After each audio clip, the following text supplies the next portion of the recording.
وہ آواز ایک بار پھر سنائی دی۔ یہ اس کا وہم نہیں تھا۔ زریاب نے آواز پہچان لی تھی۔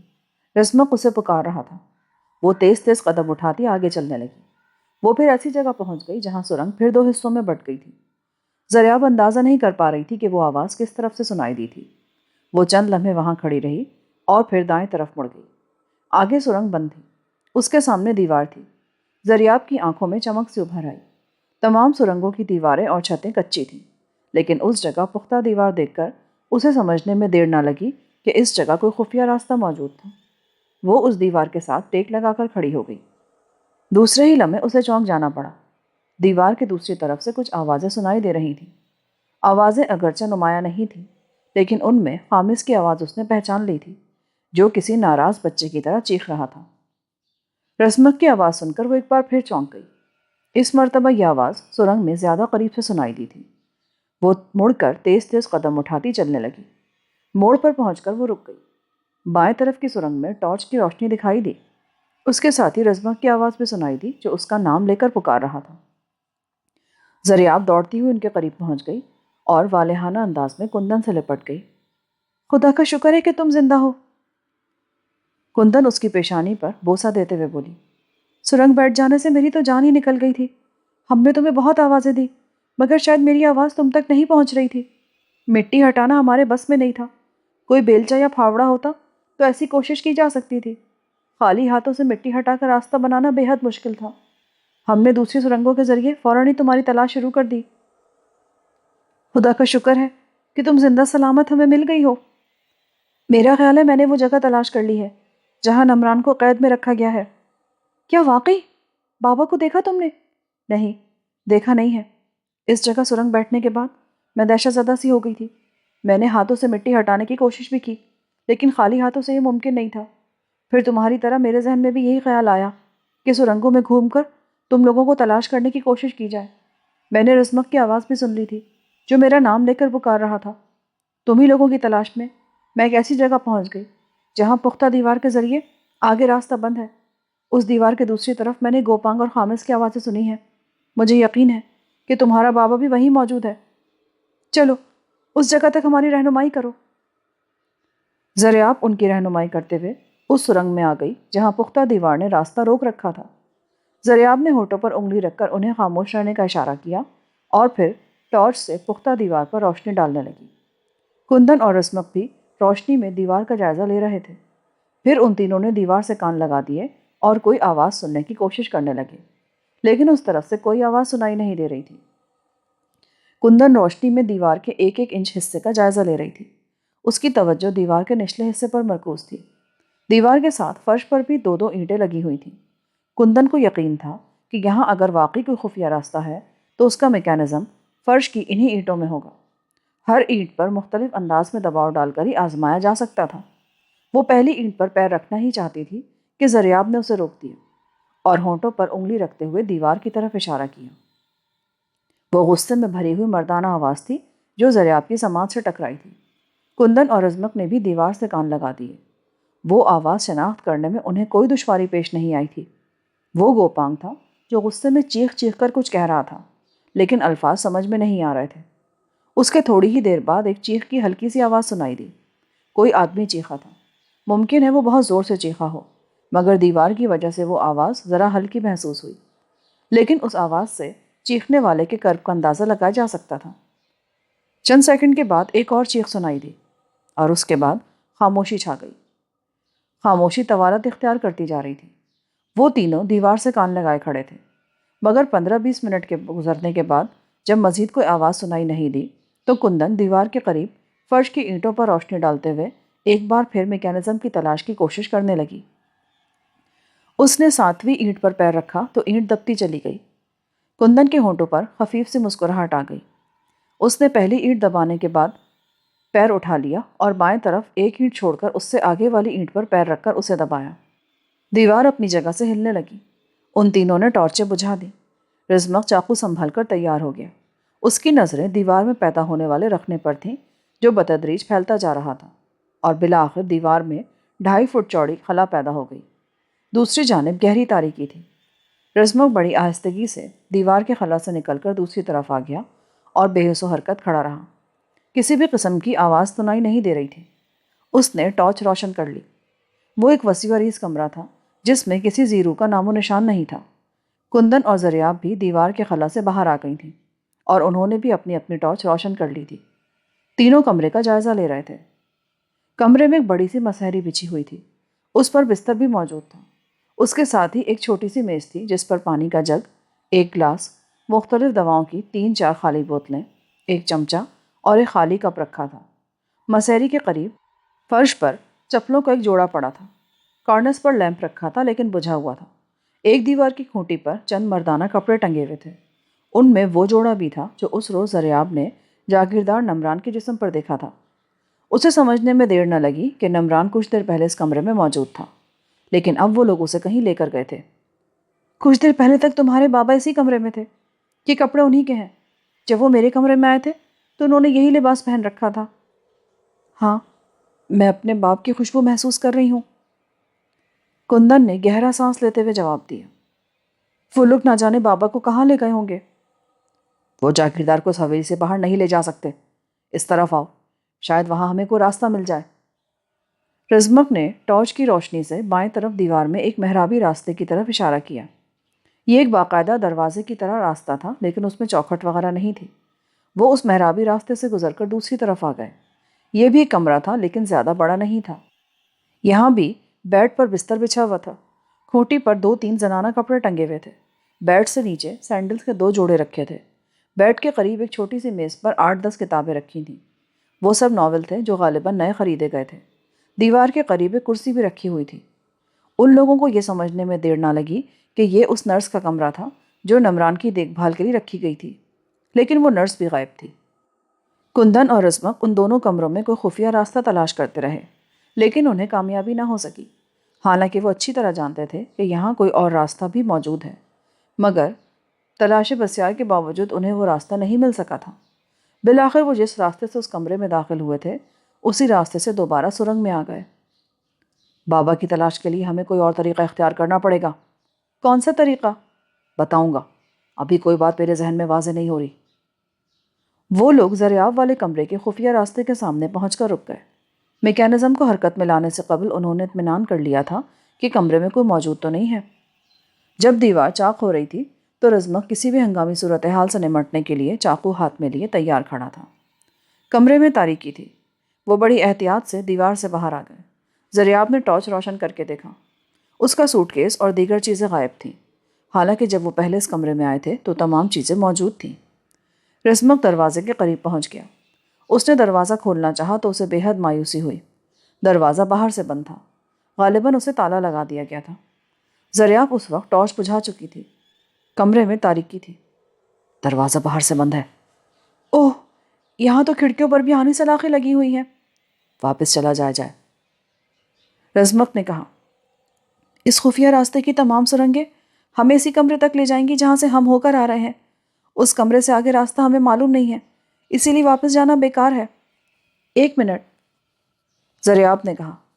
اس طرف روشن دان میں 2 سلاخیں ٹوٹی ہوئی ہیں۔ اگر ایک سلاخ اور نکال دی جائے تو ہم روشن دان سے باہر نکل سکتے ہیں۔ لیکن روشن دان تک پہنچا کیسے جائے گا؟ یہ مسہری دیوار کے ساتھ کھڑی کر دی جائے تو رزمک آسانی سے روشن دان تک پہنچ سکتا ہے۔ رزمک کمرے کے وسط میں آ کر روشن دان کی طرف دیکھنے لگا۔ روشن دان سے آسمان پر جھلملاتے ہوئے 1-2 ستارے نظر آ رہے تھے۔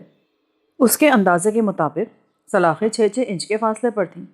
2 سلاخیں نکلی ہوئی تھیں۔ اگر تیسری بھی نکال دی جائے تو 18 انچ جگہ بن سکتی تھی اور وہ اس میں سے آسانی سے نکل سکتے تھے۔ روشن دان خاصا کشادہ تھا۔ ہوا کے رخ پر ہونے کی وجہ سے ٹھنڈی ہوا کے جھونکے اندر آتے محسوس ہو رہے تھے۔ یہ ٹھیک ہے، پہلے مسہری کو یہاں لانا ہوگا۔ ان تینوں نے مل کر پہلے بستر اٹھا کر زمین پر رکھا، پھر مسہری کو اٹھا کر بڑی احتیاط سے اسے روشن دان کے نیچے دیوار کے ساتھ کھڑا کر دیا۔ رزمک مسہری پر چڑھ گیا۔ اس کے کندھے روشن دان کے برابر آ گئے تھے۔ وہ سلاخوں کو ٹٹول کر دیکھنے لگا۔ سلاخیں لکڑی کے فریم میں لگی تھیں اور 2 سلاخیں ہل رہی تھیں۔ رزمک نے جیب سے چاقو نکالا اور ایک سلاخ کے قریب سے لکڑی کاٹنے لگا۔ اسے مایوسی نہیں ہوئی۔ پہلی سلاخ بڑی آسانی سے نکل گئی۔ اس نے سلاخ ہاتھ بڑھا کر دوسری طرف کمرے کی چھت پر رکھ دی اور دوسری سلاخ نکالنے کے لیے لکڑی کاٹنے لگا۔ لکڑی کاٹنے کی ہلکی سی آواز ابھر رہی تھی۔ اسے اندیشہ تھا کہ کہیں سناٹے میں یہ ہلکی آواز بھی نہ سن لی جائے، اسی لیے وہ رک رک کر چاقو چلا رہا تھا۔ لکڑی کٹ گئی۔ رزمک نے سلاخ باہر کی طرف کھینچی تو وہ اپنی جگہ سے نکل تو گئی، لیکن اس کے ہاتھ سے بھی چھوٹ گئی۔ برآمدے کی چھت کسی قدر ڈھلواں تھی۔ لوہے کی سلاخ زوردار آواز سے چھت پر گری اور شور مچاتی ہوئی ڈھلان پر لڑکنے لگی، اور بالآخر دھپ کی آواز سے برآمدے کے سامنے کچی زمین پر گر گئی۔ سلاخ لڑکنے سے شور کی آواز سناٹے میں دور تک پھیل گئی تھی۔ رزمک کو یقین تھا کہ یہ آواز گوپانگ یا خامس نے سن لی ہوگی، کیونکہ گوپانگ کا کمرہ اور کچن والی عمارت وہاں سے زیادہ دور نہیں تھی۔ جلدی سے اوپر آ جاؤ، لوہے کی سلاخ میرے ہاتھ سے چھوٹ کر گر گئی ہے۔ ان دونوں میں سے کسی نے آواز سن لی ہوگی تو اس طرف آنے میں دیر نہیں لگائے گا۔ زریاب پہلے کندن کو اوپر بھیجنا چاہتی تھی، مگر کندن نے زریاب کا ہاتھ پکڑ کر اسے آگے دھکیل دیا۔ زریاب مسیری پر چڑھ کر رزمک کے برابر پہنچ گئی۔ رزمک نے اسے سہارا دے کر روشن دان کے دوسری طرف نکال دیا۔ یہ چھت ڈھلواں ہے، احتیاط سے لیٹ جاؤ، کھڑے ہونے کی کوشش مت کرنا۔ رزمک نے سرگوشی کی اور پھر کچن والی عمارت کے قریب روشنی دیکھ کر وہ بری طرح چونک گیا۔ گوپانگ یا خامس میں سے وہ کوئی تھا جو اس طرف آ رہا تھا۔ کندن جلدی کرو، کوئی آ رہا ہے۔ کندن تیزی سے مسہری پر چڑھ گئی۔ رزمک نے اسے سہارا دے کر روشن دان سے دوسری طرف پہنچا دیا اور خود بھی دونوں ہاتھ روشن دان کے فریم پر جما کر اس نے اپنے پیروں کو زوردار جھٹکا دیا۔ مسہری پیروں تلے سے نکل کر ایک زوردار دھماکے سے فرش پر گری۔ رزمک روشن دان سے لٹکا تھا۔ اس نے سامنے دیکھا، سامنے والی عمارت سے نکلنے والا آدمی باقاعدہ دوڑ رہا تھا۔ مسہری گرنے کی آواز غالباً اس نے بھی سن لی تھی۔ رزمک اپنے آپ کو آہستہ آہستہ اوپر اٹھانے لگا۔ اس کا سینہ روشن دان کے فریم پر ٹک گیا۔ وہ اپنے آپ کو آہستہ آہستہ کھینچنے لگا اور بالآخر روشن دان سے نکل کر برآمدے کی چھت پر پہنچ گیا اور زریاب کے قریب ہی لیٹ گیا۔ وہ آدمی اب برآمدے کے سامنے پہنچ چکا تھا۔ اس کے ہاتھ میں جلتی ہوئی ٹارچ کی روشنی میں انہوں نے اسے پہچان لیا تھا۔ وہ خامس تھا۔ خامس نے برآمدے میں داخل ہو کر دروازے کا کنڈا کھولا اور دروازے کو زور سے ٹھوکر ماری۔ پھر 1-2 سیکنڈ اپنی جگہ پر کھڑا رہا، پھر اندر داخل ہو کر ٹارچ کی روشنی میں کمرے کا جائزہ لیتے ہوئے صورتحال کو سمجھ گیا۔ ٹارچ کی روشنی دیوار پر رینگتی ہوئی روشن دان پر پہنچ گئی۔ سلاخیں غائب پا کر وہ چیختا ہوا باہر دوڑا۔ جلدی بھاگو! رزمک اپنی جگہ سے اٹھ کھڑا ہوا۔ زریاب اور کندن بھی اٹھ گئیں۔ وہ تینوں برآمدے کی چھت پر مخالف سمت میں دوڑنے لگے۔ جب وہ برآمدے کے اختتام پر پہنچے تو دوسری طرف سے خامس چھت پر آ گیا۔ پھر دفتن خاموش فضا فائر کے آواز سے گونج اٹھی۔ خامس کے پاس شارٹ گن تھی اور اس نے گولی چلا دی تھی۔ رزمک نے اپنی ٹارچ روشن کر کے اسے چھت پر سے نیچے پھینک دیا۔ اس کا مقصد پورا ہو گیا۔ خامس یہ سمجھا کہ کسی نے چھت سے چھلانگ لگائی ہے اور جلتی ہوئی ٹارچ اس کے ہاتھ میں تھی۔ اس نے ٹارچ کی روشنی پر فائر کیا۔ فضا ایک بار پھر دھماکے سے گونج اٹھی۔ اس طرف سے چھلانگ لگا دو، نیچے کچی زمین ہے۔ رزمک نے ان دونوں سے کہا۔ پہلے کندن نے چھلانگ لگائی۔ برآمدے کی چھت 8 فٹ سے زیادہ بلند نہیں تھی۔ وہ نیچے گری۔ اس کے فوراً بعد ہی زریاب نے بھی چھلانگ لگا دی۔ نیچے گرتے ہوئے وہ بڑی مشکل سے اپنی چیخ ضبط کر سکی تھی۔ نیچے گرنے کے بعد وہ پوری طرح سنبھل بھی نہ پائی تھی کہ اوپر سے رزمک نے بھی چھلانگ لگا دی۔ اس طرف! رزمک نے سنبھلتے ہوئے کہا۔ وہ تینوں ایک طرف دوڑنے لگے۔ فضا ایک بار پھر فائر کی آواز سے گونج اٹھی، لیکن اس بار گولی کسی اور طرف چلائی گئی تھی۔ وہ غالباً گوپانگ تھا جس نے کسی اور طرف فائر کیا تھا۔ وہ تینوں دوڑتے رہے۔ اب کتوں کے بھونکنے کی آواز بھی سنائی دے رہی تھی۔ وہ تینوں دوڑتے ہوئے ایک اور بلاک میں داخل ہو گئے۔ زریاب کو کچھ اندازہ نہیں تھا کہ وہ کس طرف جا رہے تھے، لیکن بالآخر وہ اس زیر زمین ہال نما کمرے میں پہنچ گئے جہاں کندن سے زریاب کی پہلی ملاقات ہوئی تھی۔ ایک بار پھر تاریک سرنگوں کا سفر شروع ہو گیا اور بالآخر وہ اس جگہ پہنچ گئے جہاں حویلی سے باہر نکلنے کا راستہ تھا، لیکن وہ باہر نکلنے کے بجائے سرنگ کے دہانے کے قریب بیٹھ گئے۔ دہانے پر اگرچہ بہت بڑا پتھر رکھا تھا، لیکن رکھنوں سے تازہ ہوا اندر آ رہی تھی۔ اس بھاگ دوڑ نے ان تینوں کو بری طرح تھکا دیا تھا۔ کیا یہ بہتر نہیں ہوگا کہ ہم اس وقت واپس چلے جائیں اور صبح درویش پور جا کر پولیس کو ان غیر قانونی سرگرمیوں کی اطلاع دیں اور جاگیردار کو بازیاب کرانے کے لیے پولیس کو ساتھ لے کر آئیں؟ زریاب نے کندن کی طرف دیکھتے ہوئے پوچھا۔ پولیس؟ وہ ایک مرتبہ ایسی کوشش کر کے جا چکی ہے۔ ہمارے ایک آدمی نے درویش پور جا کر پولیس سے رابطہ کیا تھا۔ پولیس والے بڑی مشکل سے یہاں تک آنے پر آمادہ ہوئے تھے۔ انہوں نے پوری حویلی چھان ماری تھی۔ انہیں بابا تو کیا، ایک بلی کا بچہ تک نہیں ملا جسے حبس بیجا میں رکھا گیا ہو۔ میری زندگی کا ایک طویل عرصہ یہاں گزرا ہے۔ اس حویلی کے تہخانوں کا راز تو میں بھی پوری طرح نہیں جان سکی۔ میں اپنے بابا کا سراغ نہیں لگا سکی تو پولیس والوں نے کیسے تلاش کر سکتے ہیں؟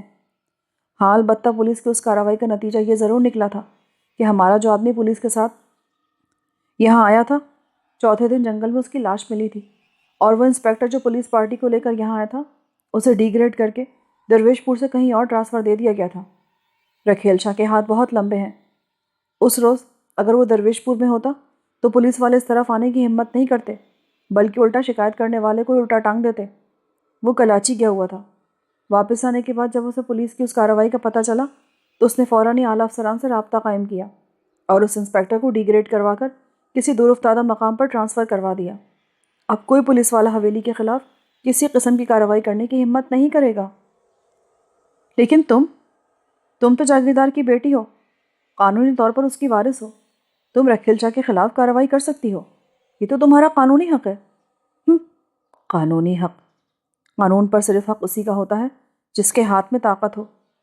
کمزور لوگ تو ویسے ہی زمین میں گاڑ دیے جاتے ہیں، کوئی پوچھنے والا نہیں ہوتا۔ اور جہاں تک میرا تعلق ہے، اس میں کوئی شبہ نہیں کہ میں جاگیردار کی بیٹی اور اس کی وارث ہوں، لیکن میں 10 سال پہلے مر چکی ہوں۔ پہلے تو مجھے یہ ثابت کرنا ہوگا کہ میں زندہ ہوں، اس کے بعد ہی بات آگے بڑھائی جا سکے گی، لیکن جیسے ہی میں سامنے آئی مجھے ختم کر دیا جائے گا۔ رکھیل شاہ میرے وجود کو کیسے برداشت کرے گا؟ وہ تمہیں بھی اپنے راستے کی رکاوٹ سمجھنے لگا ہے۔ وہ سمجھتا ہے کہ تم بابا کی کوئی عزیز ہو اور بابا نے وراثت کے لیے تمہیں بلا لیا ہے، اسی لیے تو تمہیں بابا سے ملنے نہیں دیا جاتا۔ وہ بہت کمینہ آدمی ہے، وہ ہر اس شخص کو موت کے گھاٹ اتار دے گا جس کا بابا سے کوئی تعلق ہوگا۔ یہ تو تمہاری خوش قسمتی تھی کہ ہمیں بر وقت تمہارے بارے میں اطلاع مل گئی اور ہم نے تمہیں ان کے چنگل سے نکال لیا۔ بابا کو بھی اب تک اسی لیے زندہ رکھا گیا ہے کہ رکھیل شاہ کو ان کی بھی ضرورت ہے۔ ان کے دستخطوں کے بغیر اس کا منصوبہ کامیاب نہیں ہو سکتا، اور جیسے اس کی ضرورت پوری ہوئی وہ بابا کو بھی ختم کر دے گا، لیکن ہمیں اس سے پہلے بابا کو ان کی قید سے نکالنا ہوگا۔ کہ رکھیل شاہ ہے کون آخر؟ جاگیردار کے ایک نمک خوار کا بیٹا۔ اس کا باپ بہت شریف آدمی تھا۔ اس کے انتقال کے بعد رکھیل شاہ کو میرے بابا نے ہی پالا، اسے اعلیٰ تعلیم دلائی اور پھر اسے اپنی جاگیر کا مینیجر مقرر کر دیا۔ وہ مجھ سے عمر میں 2-4 سال ہی بڑا ہے۔ جب وہ تعلیم کے سلسلے میں درویش پور میں تھا تو اس نے کچھ ناپسندیدہ قسم کے لوگوں سے دوستیاں گانٹھ لی تھیں۔ وہ کالج کی چھٹیوں میں اپنے ان بدماش دوستوں کو حویلی میں بھی لانے لگا۔ بابا نے پہلے تو اسے نرمی سے سمجھانے کی کوشش کی، مگر اس کے کان پر جوں تک نہ رینگی۔ وہ بدستور اپنے دوستوں کو یہاں لاتا رہا۔ ایک بار بابا کے ایک دوست اپنی فیملی کے ساتھ یہاں آئے تھے۔ ان کی 2 جوان بیٹیاں تھیں۔ رکھیل شاہ اور اس کے دوستوں نے ایک لڑکی کے ساتھ چھیڑ چھاڑ کی۔ بابا کو پتہ چل گیا۔ انہوں نے رکھیل شاہ کو ڈانٹا اور ایک ہلکا سا تھپڑ بھی جڑ دیا۔ بابا نے تو تھپڑوں سے بیٹا سمجھ کر مارا تھا، لیکن رکھیل شاہ نے اس کو اپنی توہین سمجھا۔ وہ اپنے دوستوں کو لے کر درویش پور چلا گیا۔ 2 سال تک حویلی کا رخ نہیں کیا۔ بابا سر سے اس واقعے کو بھول گئے، لیکن رکھیل شاہ بڑا کینہ پرور آدمی ہے۔ اس نے یہ بات دل میں رکھی۔ وہ انتقام کی آگ میں جلتا رہا، اور جب وہ تعلیم مکمل کرنے کے بعد واپس آیا تو بابا نے اسے اسسٹنٹ مینیجر مقرر کر دیا۔ پھر اس نے اپنی سازشوں پر عمل کرنا شروع کیا۔ اس نے آہستہ آہستہ حویلی کے وہ تمام ملازم نکال دی جو حویلی کے وفادار تھے۔ اس دوران اس نے لاکھوں روپے غبن کر لیے۔ بابا نے اسے تنبیہ کر کے چھوڑ دیا۔ وہ دراصل جاگیر پر قبضہ کرنے کا خواب دیکھ رہا تھا۔ اس کے خیال میں آسان طریقہ یہ تھا کہ وہ مجھ سے شادی کر لے اور جاگیر کا مالک بن جائے۔ اس نے بابا سے میرا رشتہ بھی مانگا، مگر بابا نے انکار کر دیا۔ اور پھر ایک رات اس نے میرے ساتھ دست درازی کی کوشش کی تو میں نے اپنی عزت بچانے کے لیے حویلی کی فصل سے چھلانگ لگا دی۔ مجھے رزمق کے والد اٹھا کر لے گئے تھے۔ بعد میں پتہ چلا کہ بابا نے رکھیل شاہ کو ملازمت سے نکال دیا۔ اپنے والد کے قتل کے بعد رزمق مجھے اور خوشنما کو لے کر ملک سے باہر چلا گیا۔ ادھر رکھیل شاہ بابا کے خلاف اپنی سازشوں کے جال پھیلا رہا تھا۔ 2 سال پہلے اس نے حویلی پر قبضہ کر کے بابا کو قید کر دیا۔ اس نے یہ مشہور کر دیا کہ بابا بیمار ہے اور انہوں نے اسے دوبارہ جاگیر کا مینیجر مقرر کر دیا ہے۔ جاگیر کے نام پر وہ اپنے تعلقات بڑھاتا رہا۔ اس نے بڑے بڑے لوگوں سے تعلقات استوار کر لیے۔ دولت کے بلبوتے پر اس نے بعض اعلیٰ سرکاری افسروں کو بھی مٹھی میں لے رکھا ہے۔ جب حویلی کا خیرخواہ پولیس کو لے کر یہاں آیا تھا تو رکھیل شاہ اس روز درویش پور میں نہیں تھا۔ انسپیکٹر بھی شاید نیا نیا تھا اور رکھیل شاہ کے بارے میں زیادہ نہیں جانتا ہوگا، اسی لیے وہ پولیس کو لے کر یہاں آ گیا تھا، جس کا خمیازہ اسے بھگتنا پڑا۔ اسے ڈی گریڈ کر کے دور افتادہ مقام پر ٹرانسفر کر دیا گیا۔ تو اس کا مطلب ہے کہ یہ سب کچھ آسان نہیں ہوگا۔ ہاں، اور عین ممکن ہے کہ اس میں میری جان بھی چلی جائے۔ تمہارے لیے بھی بہت خطرات ہیں زریاب، میں نے تمہیں پہلے بھی کہا تھا اور اب بھی یہی کہوں گی کہ تم اس خاندان کی ریسرچ کا خیال ذہن سے نکال کر واپس لوٹ جاؤ۔ بات اب ریسرچ سے بہت آگے نکل چکی ہے کندن۔ حویلی میں آنے کے بعد کچھ عجیب و غریب باتیں سامنے آئی ہیں جن سے میرا ذہن الجھ کر رہ گیا ہے۔ میں جب تک ان کی وضاحت حاصل نہ کر لوں میں یہاں سے واپس نہیں جا سکتی۔ کیسی باتیں؟ میں تمہیں بتا چکی ہوں کہ میرا تعلق بھی اسی خاندان سے ہے۔ یہاں آنے سے قبل میں نے اپنے والد کی کاغذات میں سے چند تصویریں نکالی تھیں۔ جس رات میں حویلی آئی تھی وہ تصویریں اسی رات میرے سوٹ کیس سے چوری ہو گئی تھیں۔ مجھے یقین ہے وہ تصویریں خامس نے چرائی ہوں گی اور اس وقت وہ رکھیل شاہ کے قبضے میں ہوں گی، لیکن ان میں ایک تصویر ایسی تھی جس کے ساتھ کہ ایک بڑی تصویر اس حویلی کے کمرے میں آویزہ ہے۔ میں نے حویلی میں ایک اور پورٹریٹ بھی دیکھا ہے، اس چہرے پر میرے مرحوم باپ کی شباہت ہے۔ میں یہ جاننا چاہتی ہوں کہ میرے والد کا اس حویلی سے کیا تعلق ہو سکتا ہے؟ اگر کوئی تعلق نہیں ہے تو وہ تصویر میرے والد کے پاس کیوں تھی؟ کون سی تصویر کی بات کر رہی ہو تم؟ تمہارے والد کے دادا جیدار بخت کی تصویر۔ اس رات میں نے تمہارے بابا سے اس تصویر کا ذکر کیا تھا، انہوں نے بھی بتایا تھا کہ وہ ان کے دادا کی تصویر ہے۔ اوہ، تمہارے والد نے اس تصویر کے بارے میں تمہیں کچھ نہیں بتایا تھا؟ نہیں، اس موضوع پر کبھی بات ہی نہیں ہوئی تھی۔ انہوں نے کبھی اس حویلی کا ذکر نہیں کیا تھا۔ خاندان کے بارے میں ریسرچ کا خیال تو مجھے ان کے انتقال کے بعد آیا۔ میں نے تو ان کے انتقال کے بعد ان کے پرانے کاغذات کو ٹھیک سے چیک بھی نہیں کیا۔ ہو سکتا ہے ان میں کچھ کاغذات ایسے بھی ہوں جو اس راز سے پردہ اٹھا سکیں، لیکن یہ سب اسی وقت ممکن ہوگا جب میں یہاں سے واپس جاؤں گی۔ ہو سکتا ہے تمہاری والدہ کو اس سلسلے میں کچھ معلومات حاصل ہوں۔ نہیں، میری والدہ کو اس سلسلے میں کچھ زیادہ نہیں معلوم، کیونکہ ان کا تعلق سندس خاندان سے نہیں ہے۔ میری اب تک کی معلومات کے مطابق سندس خاندان کے لوگ شادی بیاہ اپنے ہی خاندان میں کیا کرتے تھے، لیکن کچھ لوگوں نے پرانی روایات کو بھلا کر خاندان سے باہر بھی رشتے ناطے جوڑنے شروع کر دیے۔ میرے والد کا شمار بھی ایسے ہی لوگوں میں ہوتا ہے۔ انہوں نے بھی خاندان سے باہر شادی کی تھی۔ انہوں نے میری ماں کو اپنے خاندان کے بارے میں کچھ نہ کچھ تو ضرور بتایا ہوگا، لیکن وہ معلومات یقیناً ایسی نہیں ہے کہ ان سے مجھے کچھ مدد مل سکے۔ تمہارے بابا نے مجھے خط میں بتایا تھا کہ ان کے پاس کچھ قدیم دستاویزات ہیں، اور مجھے یقین ہے کہ ان دستاویزات سے بہت سے سربستہ راز کھل سکتے ہیں، لیکن یہ معاملہ اس قدر الجھ گیا ہے کہ آسانی سے حل ہوتا نظر نہیں آتا۔ سب سے پہلے ہمیں تمہارے بابا کو ان کی قید سے نجات دلانا ہے، اس کے بعد یہ پیچیدہ گرہیں کھل سکیں گی۔ کندن کچھ کہنا ہی چاہتی تھی کہ سرنگ کے باہر گھوڑے کے ہنہنانے کی آواز سنائی دی۔ انہوں نے گھوڑوں کو جس جگہ درختوں سے باندھا تھا وہ جگہ سرنگ کے دہانے سے زیادہ دور نہیں تھی۔ رزمک پتھر کو ہٹا کر سرنگ سے باہر نکل گیا۔ وہ بڑی احتیاط سے قد آدم گنجان جھاڑیوں سے نکل کر باہر آ گیا۔ اس کے ایک ہاتھ میں چاقو تھا اور دوسرے میں ٹارچ۔ وہ جھاڑیوں میں کھڑا کچھ دیر تک جھاڑیوں میں دبکا سامنے دیکھتا رہا، پھر باہر آ گیا۔ گھوڑوں کے ہنہنانے اور زور زور سے پیر پٹکنے کی آوازیں سنائی دے رہی تھیں۔ زرمق اسی انداز میں چلتا ہوا آگے گیا۔ ایک گھوڑا زمین پر گرا ہوا اس طرح لوٹ رہا تھا جیسے اذیت میں مبتلا ہو، دوسرے گھوڑے بھی بدک رہے تھے۔ رزمق نے ٹارچ روشن کر لی اور دوسرے ہی لمحے وہ چونک گیا۔ ایک سیاہ ناگ گرے ہوئے گھوڑے کی ٹانگ سے لپٹا تھا۔ رزمق کو سمجھنے میں دیر نہ لگی کہ اس گھوڑے کو سانپ نے ڈس لیا تھا۔ روشنی پڑتے ہی سانپ نے گھوڑے کی ٹانگ سے بل کھول لیے اور تیزی سے رینگتا ہوا جھاڑیوں میں غائب ہو گیا۔ رزمق نے آگے بڑھ کر روشنی میں گھوڑے کا جائزہ لیا۔ اس کے منہ سے جھاگ بہہ رہا تھا۔ زرمق کے خیال میں اس گھوڑے کا زندہ بچنا بہت مشکل تھا۔ وہ کچھ دیر تک تڑپتے ہوئے گھوڑے کو دیکھتا رہا اور پھر واپس لوٹ آیا۔ ظاہر ہے وہ دم توڑتے ہوئے گھوڑے کی کوئی مدد نہیں کر سکتا تھا۔ رزمق واپس سرنگ میں آیا اور انہیں صورتحال سے آگاہ کرنے لگا۔ وہ رات انہوں نے سرنگ میں ہی بیٹھ کر گزار دی۔ سرنگ کے باہر صبح کی بہت مدھم روشنی پھیلنا شروع ہو گئی تھی۔ رزمق ان دونوں کو وہیں رکنے کا اشارہ کر کے سرنگ کے اندرونی حصے میں غائب ہو گیا۔ اس کی واپسی تقریباً 1 گھنٹے بعد ہوئی۔ حویلی خالی ہے، وہ لوگ کہیں جا چکے ہیں۔ کیا؟ میں سچ کہہ رہا ہوں کندن، حویلی میں کسی کا نام و نشان نہیں ہے۔ چلو میرے ساتھ چلو۔ کندن ایک جھٹکے سے اٹھ کھڑی ہوئی۔ وہ تینوں سرنگوں میں چلتے ہوئے حویلی کی ایک عمارت کے کمرے میں پہنچ گئے۔ رزمق نے غلط نہیں کہا تھا، حویلی میں کسی کے موجودگی کے آثار دکھائی نہیں دے رہے تھے۔ وہ محتاط انداز میں حویلی کے مختلف حصوں میں گھومتے ہوئے اس عمارت میں آ گئے جہاں کچن بھی تھا اور گوپانگ والا کمرہ بھی۔ رزمق چاقو ہاتھ میں لیے چاروں طرف دیکھ رہا تھا۔ ان کے ساتھ کسی قسم کا دھوکہ بھی ہو سکتا تھا، لیکن ان کا خدشہ بے بنیاد نکلا۔ حویلی میں کسی زیرو کا نام و نشان نہیں تھا۔ وہ جیسے ہی گوپانگ کے کمرے میں داخل ہوئے تینوں اچھل پڑے۔ سامنے ہی فرش پر ایک عورت کی لاش پڑی تھی۔ وہ تینوں دوڑ کر اس کے نزدیک پہنچے۔ عورت خون میں لت پت تھی، سینے میں دستے تک کے خنجر پیوست تھا۔ رزمق لاش کے قریب گھٹنوں کے بل بیٹھ گیا۔ اس نے جیسے ہی سینے میں پیوست خنجر کی طرف ہاتھ بڑھایا، اس عورت نے آنکھیں کھول دیں۔ وہ زندہ تھی۔ زریاب اور کندن بھی اس پر جھک گئیں۔ وہ دونوں گہری نظروں سے عورت کے چہرے کو دیکھ رہی تھیں۔ مت کھینچو، میرے سینے سے مت کھینچو خنجر کو، عورت نے کمزور سی آواز میں کہا۔ رزمق نے جلدی سے اپنا ہاتھ خنجر کے دستے سے ہٹا لیا اور مڑ کر زریاب اور کندن کی طرف دیکھنے لگا۔ وہ دونوں بھی اس عورت کو دیکھ رہی تھی جسے وہ مردہ سمجھے تھے۔ اس کا جسم زخموں سے چور تھا، کپڑے پھٹے تھے، دونوں باہوں پر بھی زخموں کے نشان تھے۔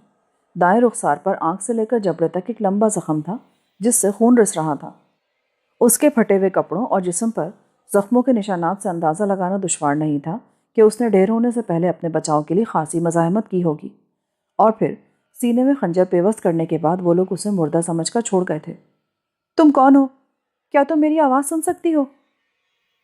زریاب نے اس پہ جھکتے ہوئے کہا۔ عورت نے آنکھیں کھول دیں۔ اس کے چہرے پر بے پناہ کرب و اذیت کے آثار تھے۔ تم کون ہو؟ اس حویلی میں کیسے آئی تھی؟ وہ لوگ کہاں گئے ہیں؟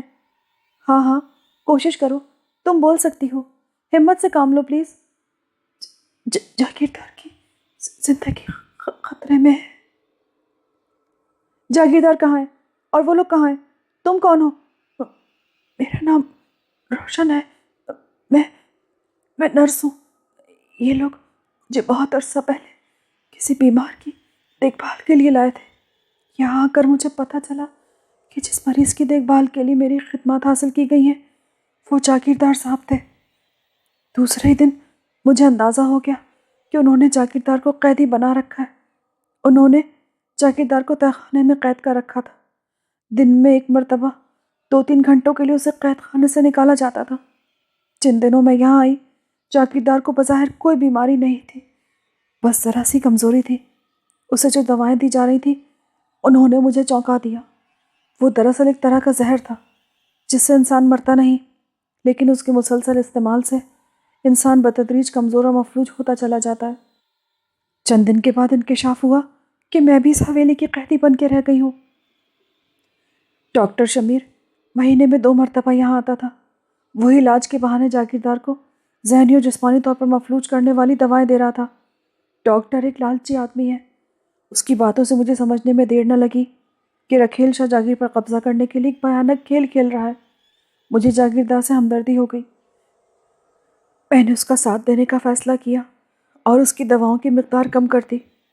موقع ملتا تو میں وہ دوا استعمال کرنے کے بجائے ضائع کرتی تھی۔ اگر میں جاگیردار کو وہ دوائیں باقاعدگی سے استعمال کراتی رہتی تو ان کا منصوبہ اب تک کامیاب ہو چکا ہوتا۔ انہیں بھی حیرت تھی کہ وہ دوائیں پوری طرح اثر کیوں نہیں کر رہی۔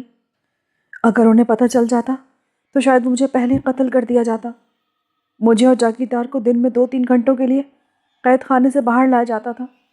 اس وقت خوفناک کتے کھول دیے جاتے تھے اور خامس وہ بھی ہمارے آس پاس ہی موجود رہتا، لیکن پچھلے چند دن سے ہمارا تہہ خانے سے نکلنا بند کر دیا گیا۔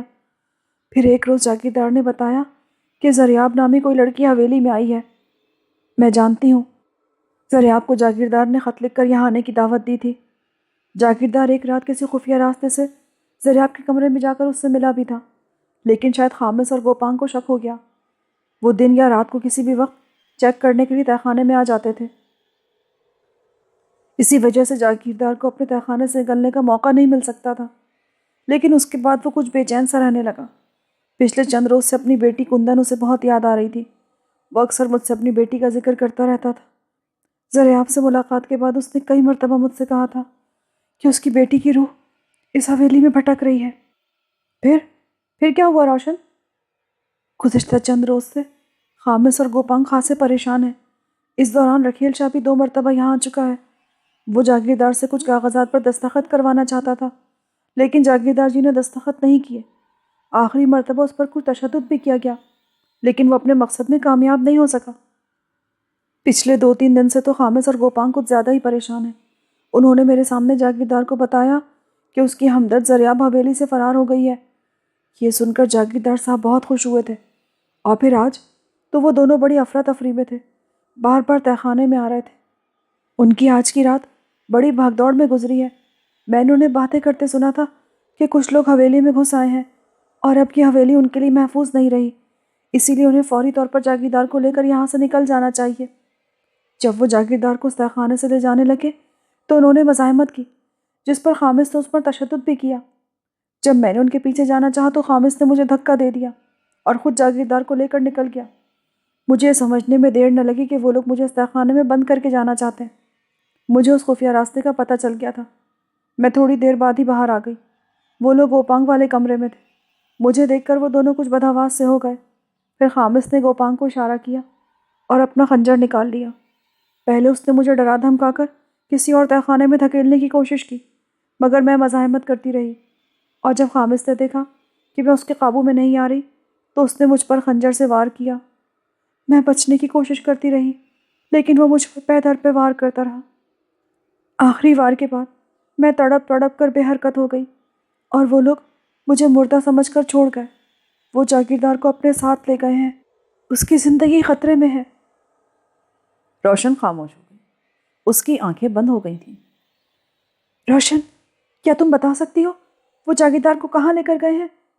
زرغون، میں نے انہیں باتیں کرتے سنا تھا کہ وہ جاگیردار کو زرغون لے جائیں گے۔ مجھے نہیں معلوم کہ یہ کون سی جگہ ہے اور کہاں ہے، لیکن… روشن کی آنکھیں پھر بند ہو گئی۔